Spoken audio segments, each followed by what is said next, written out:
Welcome, Entourage. It's nice of you guys to join me. I spend so much time to prep for the NFL draft, and particularly this video after we saw where all the players went. So I do appreciate you guys taking the time out to be here with me. I promise you it will be worth your while. Like I said, hours upon hours and looking at game film and also, seeing how they did at the combine, seeing how they fit in these systems. So, well, guys, let's not waste any more time. And if you like what you see here, guys, make sure you hit that subscribe button, like, comment, share what your thoughts are on the teams, because I'm going to go over teams in general, like from a football perspective, as well as fantasy. So let's get into it. Here we go. I'm going to be doing this in alphabetical order, okay? So I got a ton of notes here, but I'll try to go through everything as quickly as possible. This is going to be really good too for you dynasty owners, people that are going to have deep rosters, so you can start stashing some of these rookies that could play a role later on down the road. Okay, beginning with the Arizona Cardinals.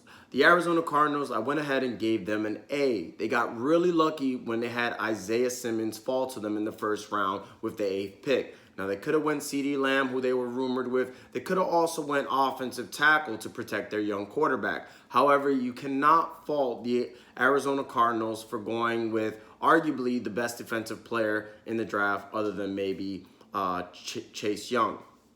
Simmons is a hybrid linebacker, and in a passing league, you need a linebacker that can not only rush the quarterback, but also defend the pass as well, especially in a division that has Russell Wilson. You got the Rams, and you got the 49ers. So great move by the Arizona Cardinals getting Simmons with their first pick. And then they didn't have a second-round pick because they traded for D-Hop, which obviously that was a great move. But their third-round pick, some people actually had this guy in the first round, which is Josh Jones. He's graded as the 5th best tackle by a lot of experts. So they were actually able to get a possible left tackle for Kyler Murray in the 3rd round. So you gotta love that move.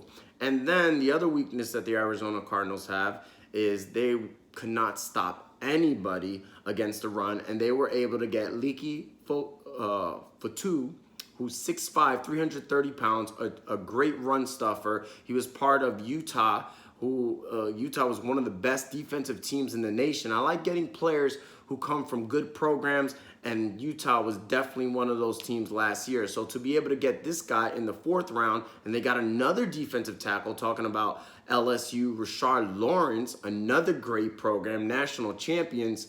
And then to cap it off, they got some running back depth with Eno Benjamin, who a lot of people projected to go a lot sooner. They got him in the 7th round. He could be like a 3rd down back. He's a pass catcher. So, we don't know. I'm one of those, I'm not that sold on Chase Edmonds. So keep an eye out for Eno Benjamin, especially if you own Drake in Dynasty and or Chase Edmonds, because who knows? He could be the guy that climbs up the depth chart and becomes the primary backup or have a role in that Cardinals offense. So the next team, again, I'm going alphabetical order, is the Atlanta Falcons. I do not like what the Falcons did. I gave them an F. They just straight up reached. Like, they had no business. I get, your weakness is corner. Well, they have a lot of weaknesses. Their defense is their weakness.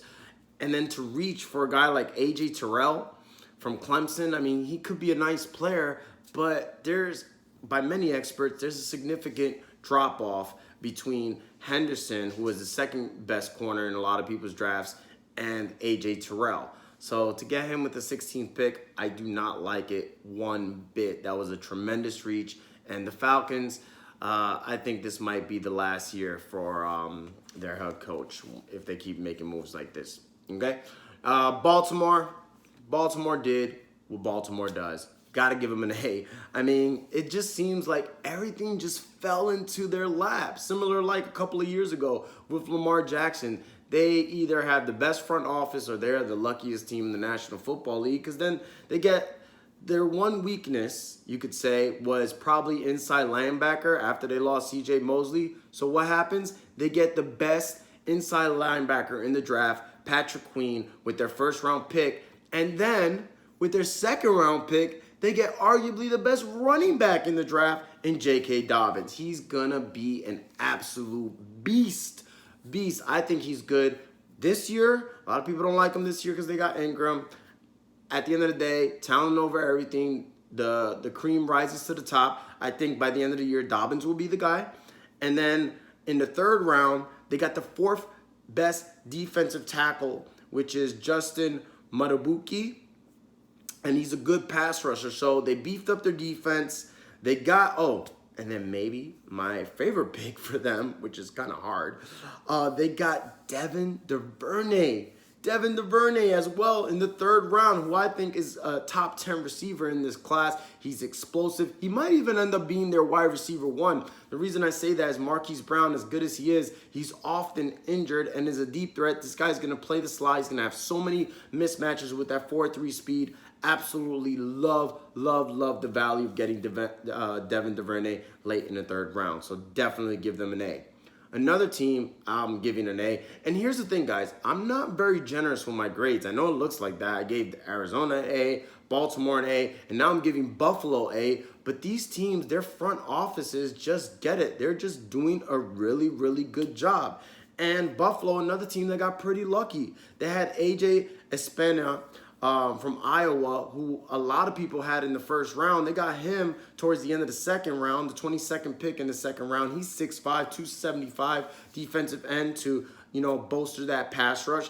And then they got the perfect complement to Devin Singletary, Zach Moss, who I think is really underrated because, yes, we think of him as a bruiser, but he's actually a pretty good pass catcher as well. So I'm a little bit scared as a Devin Singletary owner. I still think he's going to get the majority of the snaps because he looked that good, but Zach Moss is somebody you definitely want to cuff Devin Singletary because if anything was to happen to Singletary, this guy could be the guy on all three downs.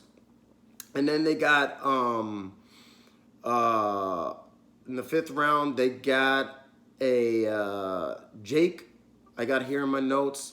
Let's see. His positional rank was 5th. Let me see here. I think. Give me 1 second. I didn't write down. Jake Fromm. Duh. They got the quarterback. They got their backup quarterback. Josh Allen takes a lot of hit. He runs. So for them to be able to get Jake Fromm, who a lot of people had as a top 5 quarterback in this class, being able to get their backup, very cerebral guy, accurate with the football, doesn't have the strongest arm, but again, he's a backup just in case they can, they have a solid backup for Josh Allen, who is susceptible to a lot of hits. So that was a great pick. And then they got the kicker, Tyler Boss, the number 1 kicker in the draft in the 6th round. So all the way around, Buffalo is a really solid team, did a great job drafting, and that's why I gave them also an A.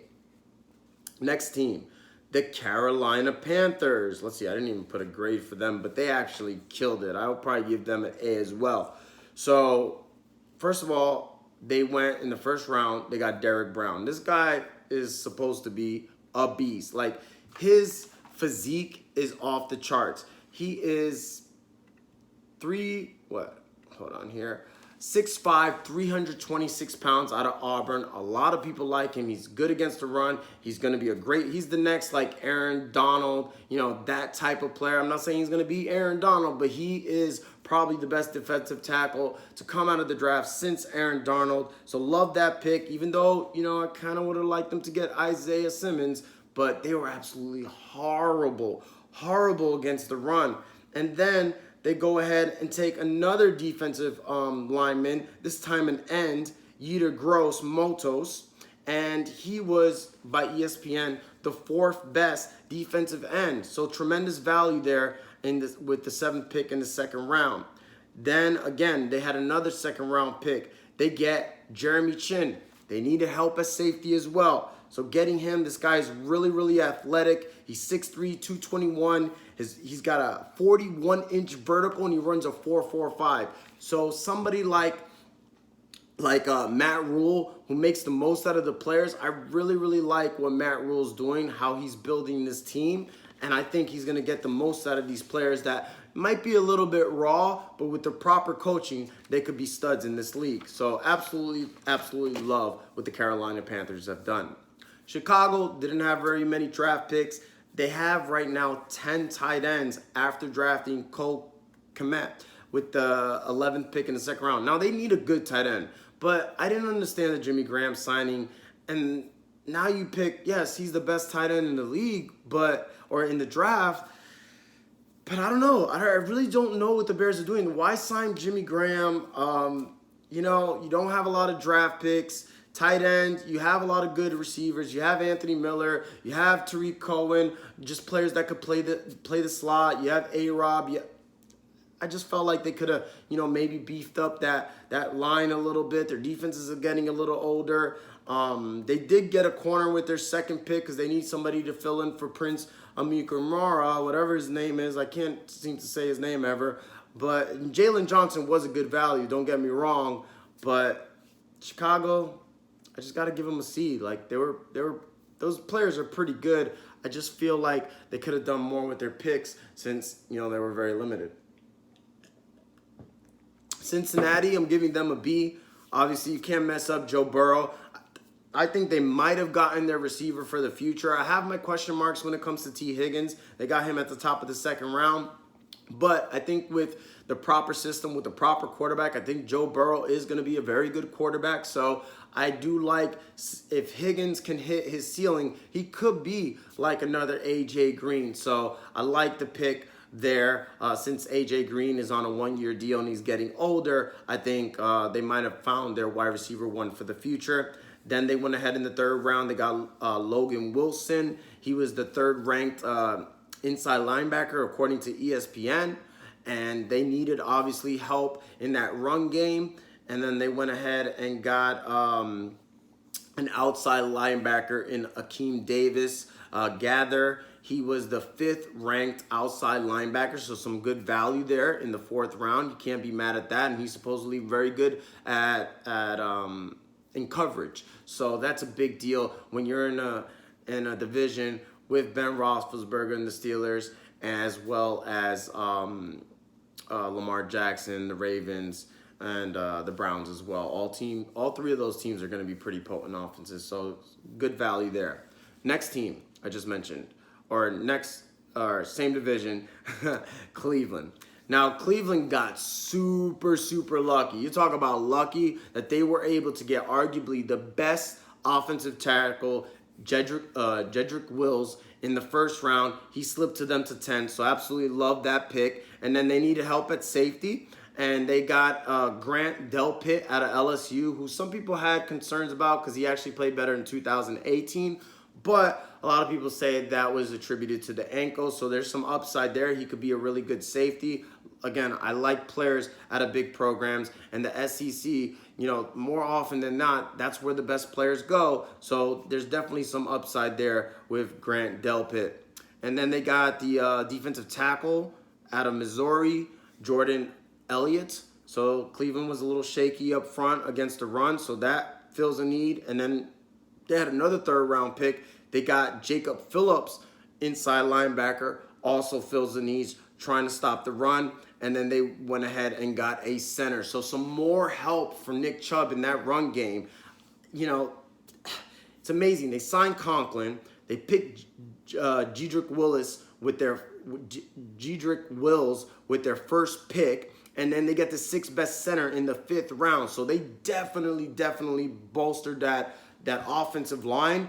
And then they got a great value pick, Donovan Peoples-Jones. A lot of people had him a lot higher. Now, he's super raw, but the athleticism is definitely there. He made waves in the combine. I think he ran, like a 4.4 or something. And he's a big guy and had a 44-inch vertical leap. So definitely athletic, somewhat of a project, but he doesn't have to be the guy right away. They already have OBJ. They already have Landry. So he's more of like a dynasty dart, so to speak. But the talent's obviously there. Dallas, I'll give them I give Cleveland an A. Dallas, I'll give them a B. Tremendous value getting CeeDee Lamb. They just didn't have a lot of picks. I probably would have gave him higher. But they also got Trevon Diggs, which they needed a corner to fill in for Byron Jones. And they got him towards the end of the second round with the 19th pick in the second round. Third best corner according to ESPN. So tremendous value and tremendous job all the way around for Dallas. I'm glad they didn't pass up on CD the same way they passed up on Moss back in the day.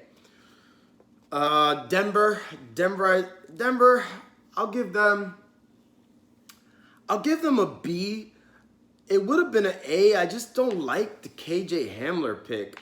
Getting Judy, that was an absolute steal. That's who they wanted all along. They were able to get him at 15, so I like that move. But KJ Hamler with this 14th pick in the second round, maybe they'll use him in the slot, but he's just small. He feels more like a gadget player, Tavon Austin. How much are you going to really use him if you got Courtland Sutton, if you got now Jerry Jeudy, you got Font, Melvin Gordon, Lindsey? Like, I felt like they could have did better with a running back. You know, Melvin Gordon is a little injury prone. Lindsey's going to be a free agent. So I would have preferred them to even go running back and get one of these stud backs. Let's see. He's picked with the 19th. I think they could have still got Cam Akers. They could have definitely got Dobbins. I would have preferred that. They don't have a lot of weaknesses. So, yeah. I mean, I don't like the Hamler pick. But Lloyd Cashaberry was a center, second-ranked center by ESPN. So, again, you got to love that for both Drew Lock and Melvin Gordon, getting some beef up front, which is already a good offensive line with Jawan James, with Dalton Risner. They just added to that. So, I really like what Denver's doing. I just didn't like that KJ Hamler pick. Now, Detroit. I'll give them a B. Jeff Okudah, obviously they need somebody to fill in for Darius Slay. I don't mind that. Then you got in the second round, a lot of people thought he would have went the first round, DeAndre Swift. It's good value. I just don't know, if they're going to be able to really maximize his potential. It's not good for fantasy at all, being that Kerryon Johnson's there. And, Stafford does like throwing to his running backs, but I think consistency is going to be an issue. I don't see them using him in the goal line. Kerryon's obviously still going to have a role, so I don't know how much he's going to be used, as a early down runner. And then there's issues with him, or there's concerns, I should say, with him as a pass blocker. So, it's good value, but I don't know if they're going to be able to maximize his potential. Julian Okwara, he's an outside linebacker that ESPN had as the 6th best outside linebacker, so they do need some help outside of Trey Flowers. So maybe he can pair up nicely with him as a pass rusher, so I do like that move. I like Jonah Jackson out of OSU, Ohio State. They had him as the 3rd best offensive guard, so to be able to get him in the 3rd round, 11th pick, I'm sure Stafford likes that. That's going to help the running backs as well, so I do like that. So all around, I think Detroit did good. And then they went ahead and got another offensive guard in the 4th round with the 15th pick, and his positional rank was 7th. So good value, help beef up the offensive line. Obviously, they needed help there, and then they got the corner to replace Slay. So I like what they did. It's Detroit, so anything you gotta kind of like. And then they got, actually, I like this guy. This guy, some people thought he'd go undrafted. They picked him up in the 5th round, Jason Huntley. This guy's explosive, but I thought Tyler Johnson would be explosive last year too. The only thing is he's small. He's 5'8", 190, but he could be kind of like a 3rd down back, special teams player. Very, very explosive. I think he runs like a 4.38. I love the speed, so not bad pick there as well. So Detroit, great job. Now, other than the Falcons, actually these next, okay, so I gave 3 Fs, I think. So other than the Falcons, I think Green Bay, and maybe even worse than the Falcons, I mean, I just don't understand. I just don't understand. You're in the NFC Championship. That means you're 1 game away from the Super Bowl. Your defense got shellacked. So what do? You trade up to get a backup quarterback. I mean, Aaron Rodgers, for all intents and purposes, is still in the middle of his prime. He's 35. These quarterbacks are playing to 40. So can you picture Jordan Love being their quarterback within the next 5 years? I mean, Aaron Rodgers is signed. So that's got to create tension right there. And then your other great position, I mean, this guy was like 2 or 3 in fantasy, Aaron Jones, and then you get a running back in the 2nd round. Like, I just don't understand. You don't address the defense at all. Oh, and then you selected a tight end last year, I believe, in the second or third round, Jay Sternberger, who, all intents and purposes, is a pretty athletic, guy with some upside there. And then your third round this year, you take a tight end. So you do not address the defense at all. I don't get it. This other team, I mean, they're the laughing stock of the league right now. Is anybody a bigger joke right now than the Houston Texans? So basically, they traded DeAndre Hopkins for Russ Blacklock.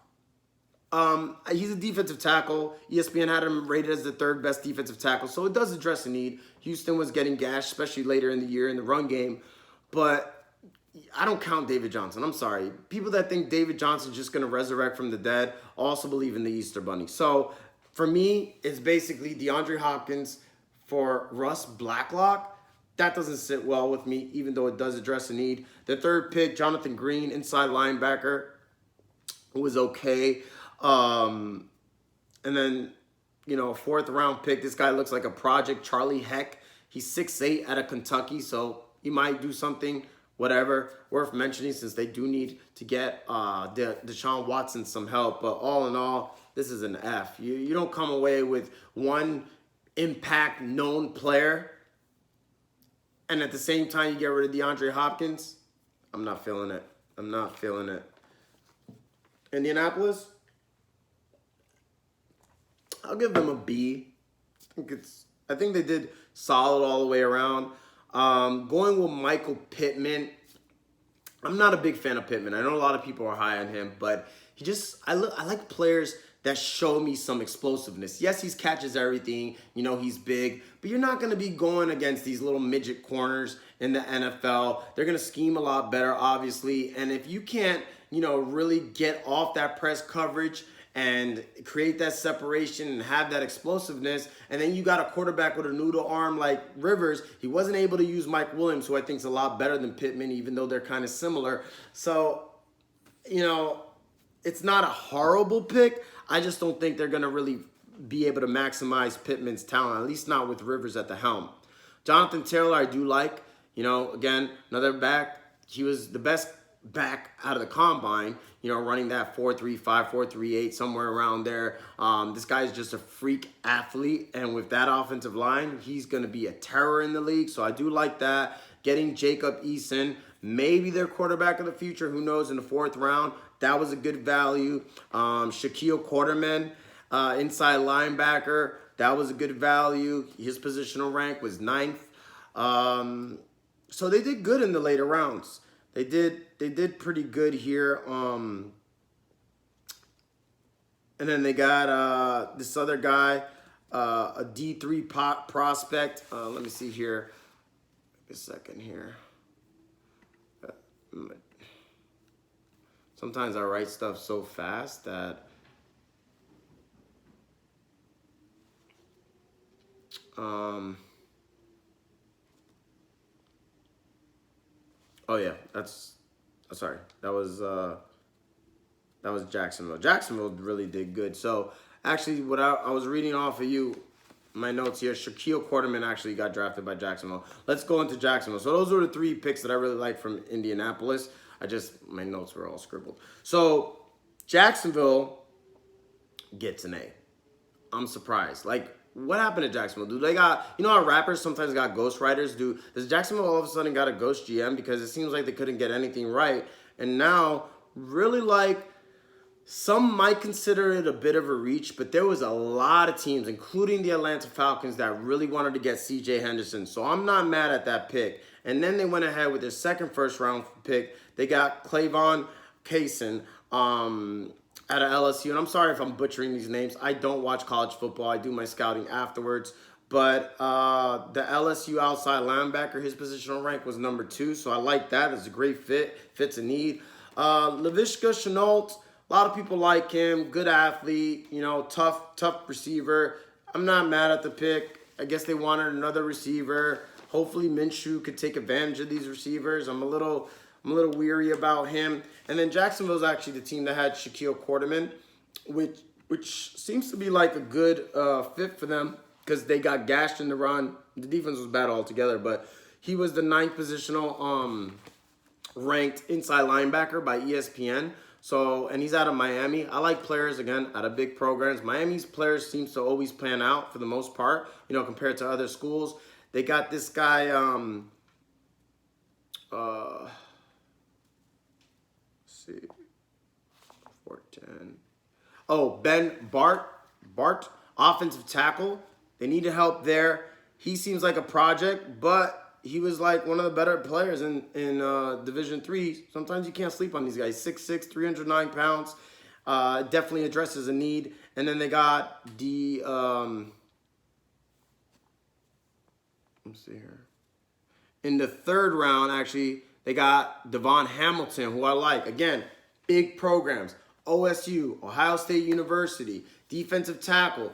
Definitely addresses a need. So Jacksonville did really, really, really well. They wanted a second receiver. If he pans out, I think Laviska Shenault could be a good player. They got beef up front. They needed corner to replace Jalen Ramsey and AJ Bouye. So they did really, really good job of maximizing their picks. And a lot of people, some people even think CJ Henderson could be better than Akua.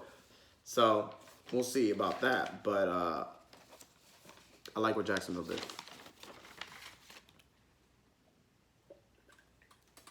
Kansas City, I'll give a B+. Obviously, they got Clyde Edwards-Helaire. Great fit, pass catcher. Andy Reid, running backs. Gotta love them. Willie Gay Jr., inside linebacker to help with that run defense. 6th ranked, according to ESPN. And then they got in the third round, they got a big offensive tackle. Somebody that could sit behind Eric Fisher, learn to trade. Looks like he's a really, really good athlete. He's 6'6", 315 pounds. So I'm sure they'll groom him into being, you know, one of their tackles of the future, create some depth. So I really, really like that pick. You can never have enough depth when it comes to offensive line. So I'll give KC a B+. Chargers. It's crazy. I've never given so many A's in my life, but I absolutely love what the Chargers are doing. They got their quarterback of the future. I like Justin Herbert. I think with those weapons, I think Anthony Lynn will do a tremendous job of keeping things simple. They got a lot of short-handed receivers that can go down the middle with Keenan Allen, Hunter Henry. He's got a strong arm, so I expect Mike Williams to have a better year as well. And then you got Eckler. They beefed up the offensive line. Their second pick, they used on an inside linebacker, according to ESPN, second best inside linebacker, because that was their defense, or was the weakness of their defense, their corners. I mean, they got Desmond King, Casey Hayward. Now they signed Chris Harris. So then they got pass rushers Joey Bosa and Perryman, or Ingram. So I really, really like what the Chargers did there. And then in the fourth round, any running back the Chargers get, Anthony Lynn was a former running back. You have to take note. If you are Eckler owner, Justin Jackson, keep an eye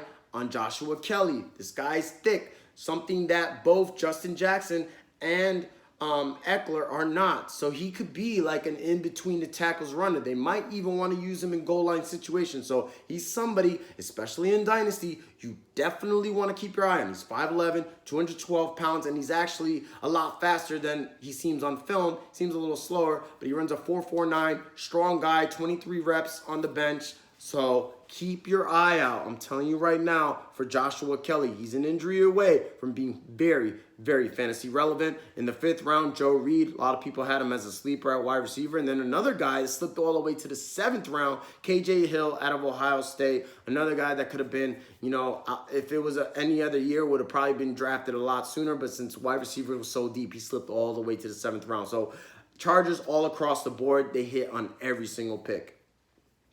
The Rams, I'll give them like a B minus. Love the Akers pick, second round, 20th pick. He's perfect for that system. He's like a little Dalvin Cook, pass catcher, fast, tough runner, tremendous pass catcher, and he's Dalvin Cook without the injuries. He was never injured in college. He had a sprained ankle that he played through. That was it.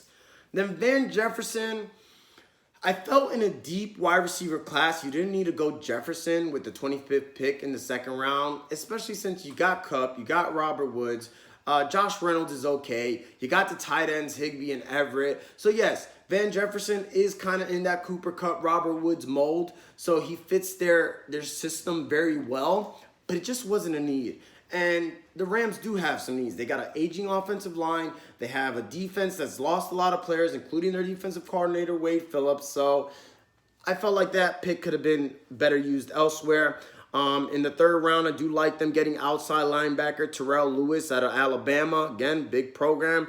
The third best outside linebacker according to ESPN, so there's a value there. And then they got a safety that they need, Terrell Burgers. And they can maybe use him in the slot since they lost Roby Coleman. So they did good. They did good. I just don't like the Jefferson pick. Not because I don't think he could be a good player and fits their system. I just don't think it was necessarily a need at this moment. Las Vegas. It seems like the Raiders just reached on every pick. And that seems to be a theme with Mike Mayock. We felt that way last year. And I guess Colin Farrell turned out okay. But Henry Rugg, I would have much liked them to get CeeDee Lamb. It's just like the Raiders. I thought Al Davis has been passed. Al Davis, he would just take whoever the fastest player in the NFL is. Like, he won one Super Bowl that way, and then he just kept doing the same thing over and over and over and over. And I like Henry Rugg. I like him a lot. But I just feel like they need a true number one receiver, and I felt like CeeDee Lamb would have been the better play.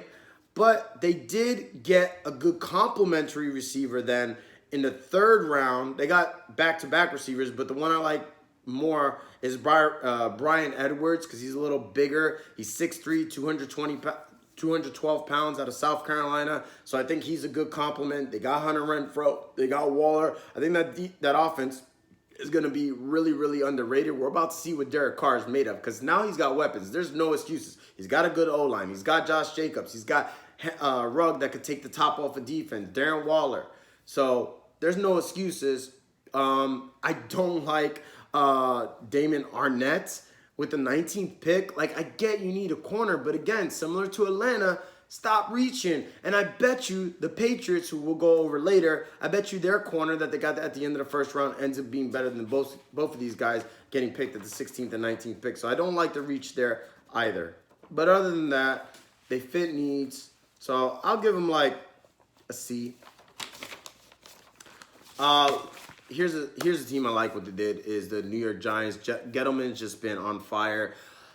A part of me wished they would have got Isaiah Simmons because the Giants just, when are they going to get a pass rusher? They have for 2 years in a row, they got absolutely nobody to rush the quarterback. Now, I know their coach comes from the New England tree. New England doesn't usually have pass rushers. They rely a lot on their corner, and they blitz, and they scheme, and things like that. So I'm not totally mad because they did get Andrew Thomas, so they got their left tackle for the future, which is so important when you have a young quarterback, and I do love Daniel Jones, so I love the pick. It's going to help Barkley.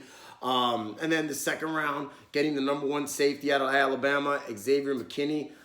Nailed it with that. A lot of people thought he'd go in the first round. And then they did address the defense. I'm sorry. Hold up. I think this guy, is this another offensive lineman here? Hold on, guys. My notes are all scattered here. I apologize. But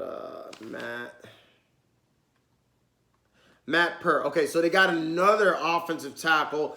This guy's more of a project, but scouts seem to like him. He's 6'7", 318 pounds out of UConn. So, again, they addressed the need. Like that for Barkley, like that for Jones. And then the rest, they went defense, which is cool because Gettleman knows defense. So, they had like 5 picks that they used all on defense. So, if one pans out of these late-round picks, that's perfect. So, I like all in all what the Giants did. They addressed needs. I just wish the only reason they didn't get an A because they still don't have a pass rusher. But I have a feeling Gettleman will, and their new coach, I forget his name, from the Patriots, he'll make the most out of that. So I like the Giants defense going forward. Maybe they'll be better life defense, especially since they got their corners in the secondary, which will allow them to play man coverage so they can blitz and scheme. They'll probably be a better real life defense than fantasy though, due to the lack of pass rush. Jets, I don't know. They get a name? I know. It's crazy. But the most important thing for a young quarterback is a left tackle. And I mean, any four of these left tackles, you can make an argument for them being the top left tackle. And some people had Mekhi Becton from Louisville as a top tackle. So love that the Jets were able to get him where they did. And then getting Denzel Mims, who has as much upside as any receiver in the draft. And the Jets needed a number one receiver almost as much, if not worse, than any team in the draft. Love the pick. Denzel Mims with the 27th pick in the second round. So they nailed their first two picks. And then they got a safety. We don't know what the situation with Jamal Adams is like. So like him, he's an upside safety. Ashton Davis. They got Jabari Zuniga, which is a defensive end out of Florida. Again, another SEC guy they could play with. Somebody to rush the quarterback. So that was great. And then they got a backup for Le'Veon Bell. And this, again, goes in play for you dynasty owners. Bell is getting up there in age. They're not really fond of him. He's an injury away. This guy, LaMichael Perrine, is an injury away from coming in there and taking over that job, and all of a sudden he's fantasy relevant. He's 5'11", 216. So again, he's in the mold of that three-down back. He's got the size you want to carry the load, and surprisingly for that size, he's a really good and underrated pass catcher. So I like the move there in the fourth round as well, which is why I give the Jets an A. They addressed all their needs. Similar to the Giants, they still need a pass rusher, but I think all in all, they did a tremendous job. Now this next team, a lot of people don't really like their picks. I absolutely love them. I don't know why people don't like it. It's Philadelphia. Guys, there's certain managers, certain GMs that know what they're doing, and Philadelphia's is one of them. Jalen Reagor is going to be a lot better than you think, guys.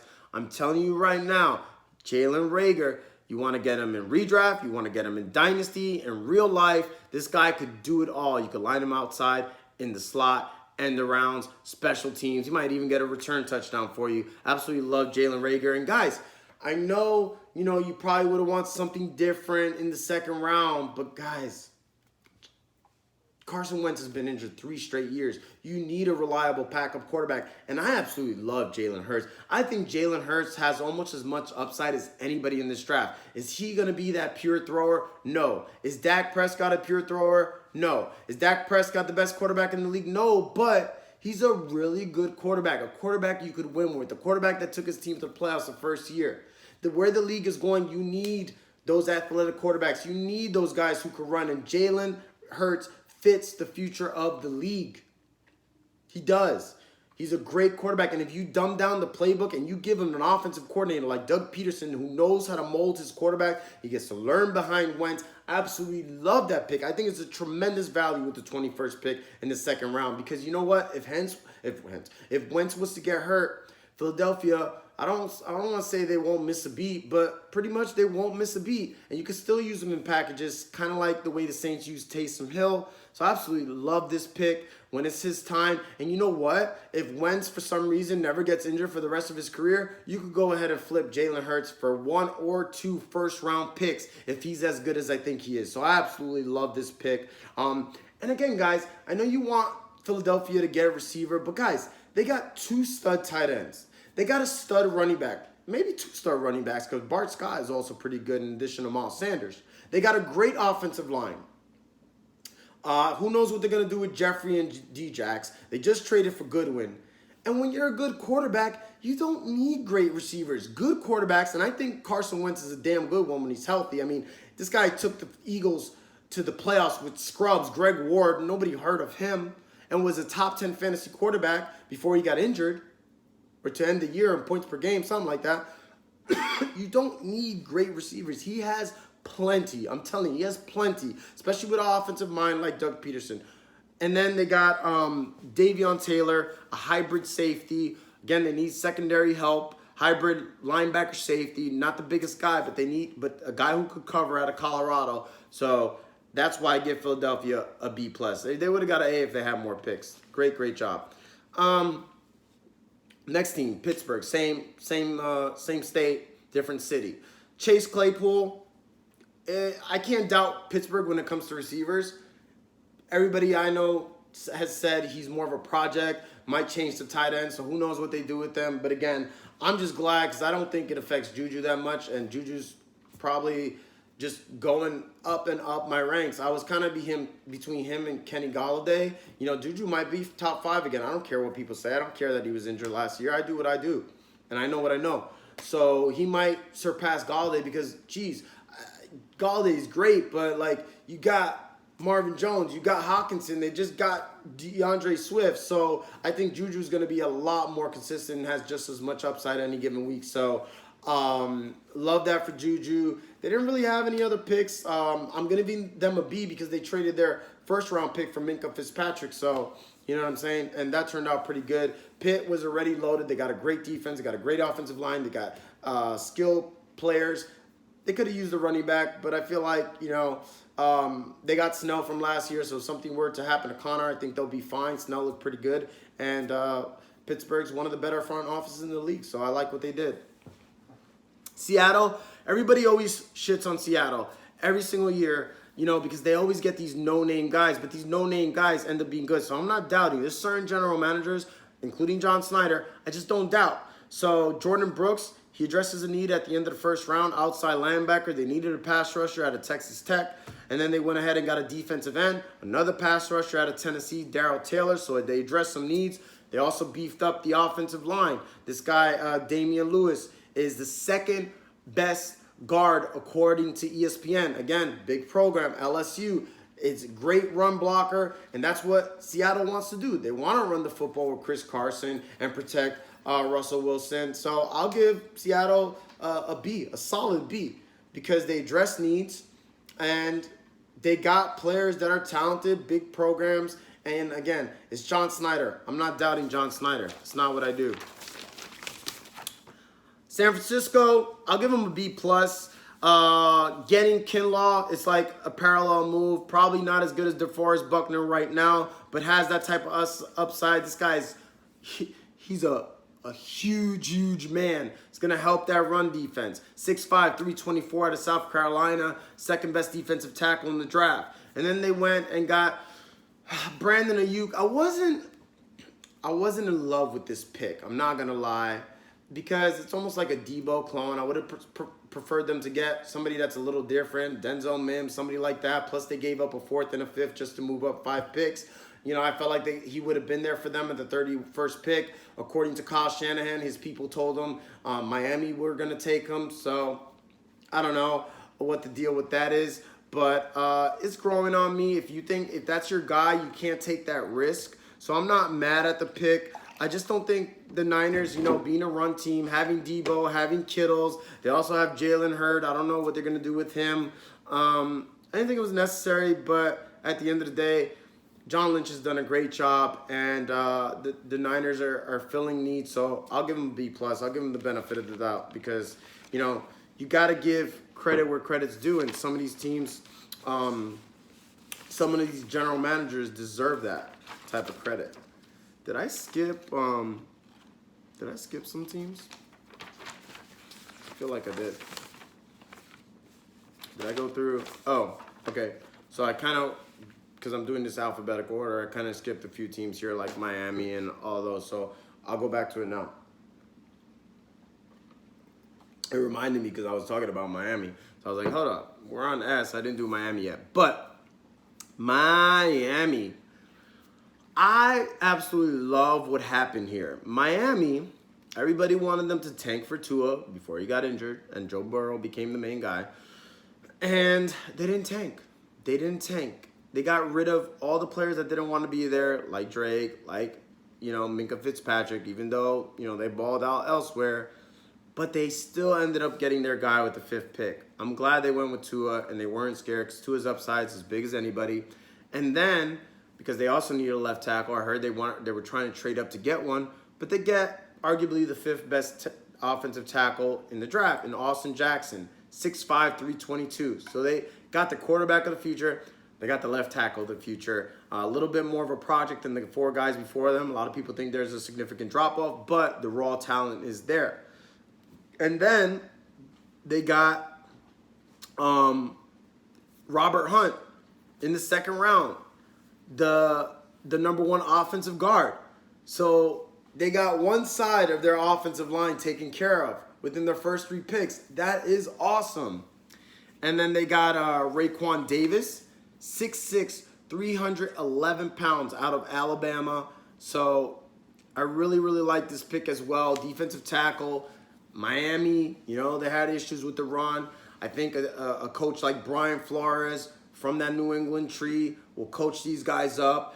Brandon Jones, they needed somebody to replace Rashard Jones as safety from Texas. So they addressed a lot of needs, and then they went to get ahead and got Solomon Kinley, another guard. So, you know, they wanted to boost up that, beef up that offensive line, especially with a player like, you know, Tua, who's been known to be injury prone, 6'3", 337 pounds out of Georgia. So I really, really like what Miami did. And then they got a long snapper, Blake Ferguson, #1 long snapper for what that's worth, out of LSU. So they addressed needs, they got good value, and they traded a 5th-round pick since, you know, everybody wanted to get a running back. I think the combination of Jordan Howard with the good offensive line, he looked really good in Philadelphia last year, and then Matt Breida, kind of that thunder and lightning, will come in there for the big chunk plays, for the pass catching. I think together they can equal, you know, like an RB1. So I like the move. I really do. And then it shows that they didn't waste money with Howard either. And they got him at a pretty decent, I think he's getting like $4 million a year. It's not bad. Minnesota, another team, did a really solid job.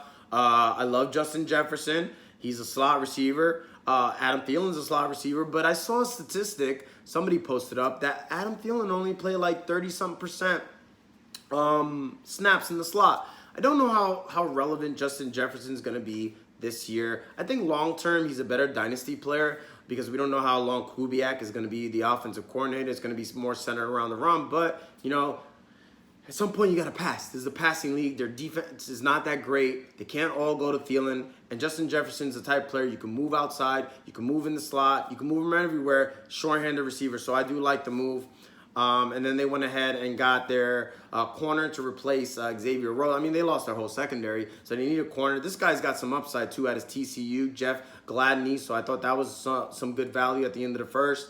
And then they went ahead and got, who's this guy here? I can't even understand my own writing sometimes. Like, it's a lot, guys. There's a lot that goes into this, believe it or not. Ursa Cleveland. So offensive tackle, 6'6", 311 out of Boise State. He was the 5th best offensive tackle, according to ESPN, even though I'd said Austin Jackson, but, you know, some experts say Austin Jackson. So to be able to get him with the 26th pick and beef up and give some protection to Kirk and some push for Dalvin Cook, really like that move as well. So good job by the Minnesota Vikings. I give them a B. New England, as good as they are, you know, as everybody talks about Belichick's the GOAT, I almost feel like they're almost a little bit arrogant when it comes to the draft. Like, they're always trading back. They never draft what they need. Like just the arrogance. Like, everybody knows you need a receiver. Everybody knows you need a quarterback. So what do? You don't take either. And you take some no-name guy. Now, this first pick, Kyle Duggar, from what I see, I think he could be solid because he fits their system. He's 6'1", he's fast, runs a 4.5 40. So I'm not even mad at that, even though they don't really need a corner. But then they never address, like, I just don't understand. They get a defensive end out of Michigan. I like Josh Uke. I don't know how to say his name. They get an outside linebacker out of Alabama. You know, Belichick and Sabian that got that connection. So I'm sure Anthony Jennings is going to be good. They did need a tight end. They got 2 of them back-to-back in the 3rd round. So this guy, Devin Asiasi, he might be good. He's kind of one of those freak athlete types of player. He's 6'3", so I like that move. But just the fact that they didn't, you know, address the receiver position or the quarterback position. It looks like Winston's going to New Orleans. So really the only thing that's left, since they didn't get a rookie, is Cam Newton. I don't really see that happening. And then unless they decide to trade for Andy Dalton, I don't really see that happening either. So I don't know. Is New England trying to tank? I don't think they're bad enough to tank. But I definitely think if they had a quarterback, they could maybe compete with a Super Bowl. And maybe if they got another receiver as well. But I don't know. I don't know. Prove me wrong, Bill. Another team. Certain front offices. Let's talk about front offices really quick. This will be our commercial break, guys. It's like Philadelphia, Baltimore, Buffalo, Seattle, and then this team, New Orleans. New Orleans has done such a phenomenal job with their draft picks. And to be able to get, one of the positions they need the most, if not the most, a center, Cesar Ruiz, the #1 center in the draft. And then with the third pick, this guy was like in the first round in all the mocks. Zach Bond, outside linebacker, the #2 best outside linebacker, according to ESPN, out of Wisconsin. To be able to get him with the 10th pick in the third round, such a tremendous value. And then Adam Trotman, who a lot of people think New England should have got, second best tight end, according to ESPN. This guy's 6'5". They get him with the 41st pick. So in the third round, wait, hold on, what am I talking about here? 41st pick.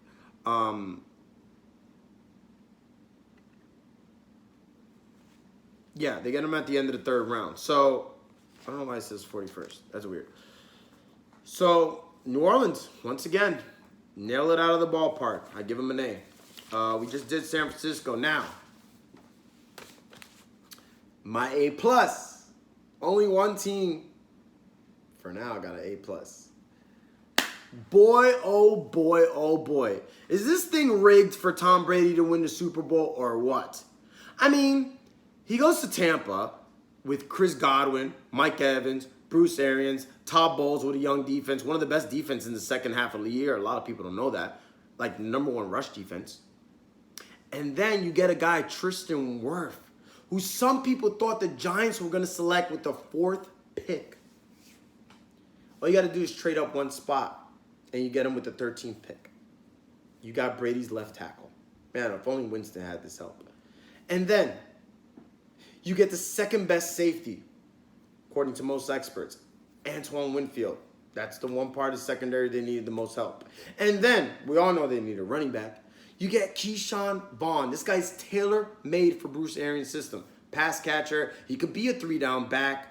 And then you get Tyler Johnson in the 5th round. Like, they didn't need, they needed another weapon. Tyler Johnson could be an underrated receiver.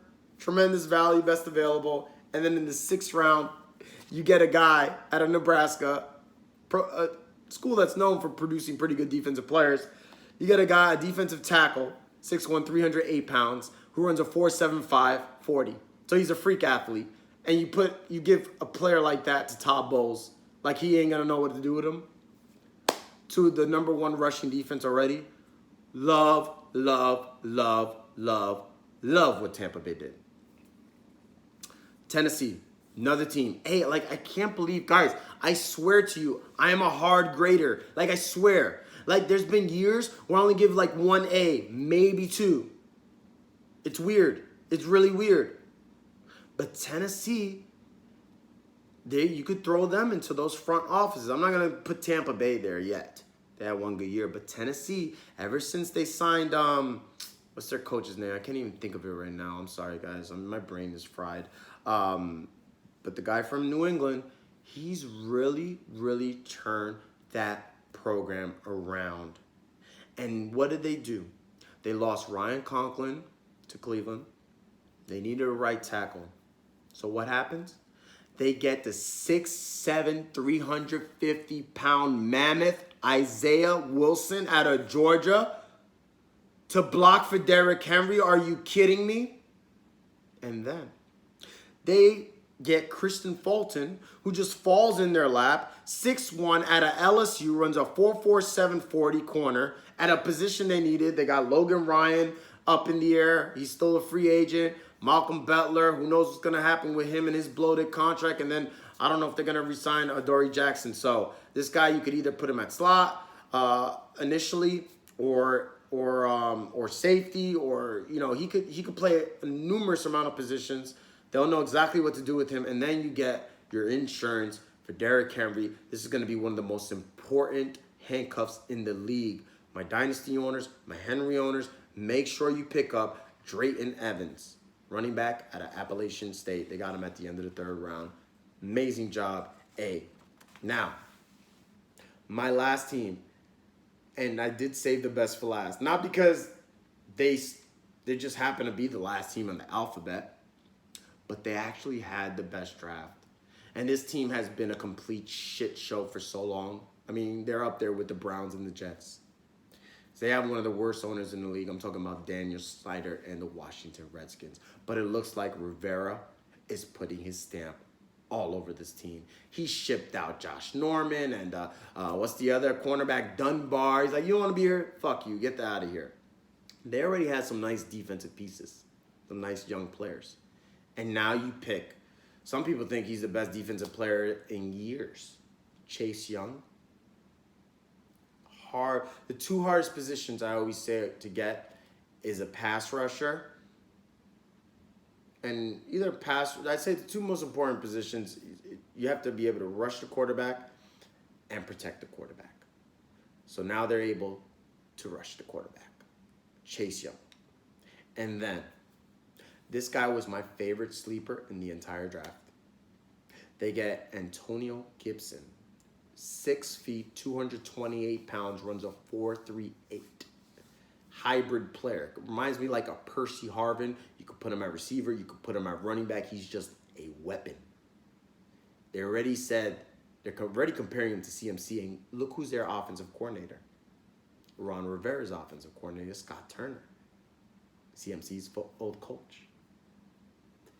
And then they get an offensive tackle in the 4th round, Sadiq Charles, LSU. Again, I like players from big programs. Big guy. He could possibly be. He has the raw talent. And now he has the coach to get the most out of him. Ron Rivera is a very underrated coach, a good motivator. If you give these coaches raw talent, some of these guys slip because they underachieved in college, but they have the talent. They just needed a little extra push. They needed a little more motivation. Whatever the case may be. But they possibly have their replacement for Trent Williams in the 4th round. And then Antonio Gandy Golden, a lot of people like him as a sleeper. He's a big play guy. You could put him on special teams. Another weapon for Haskins. So you got him some protection.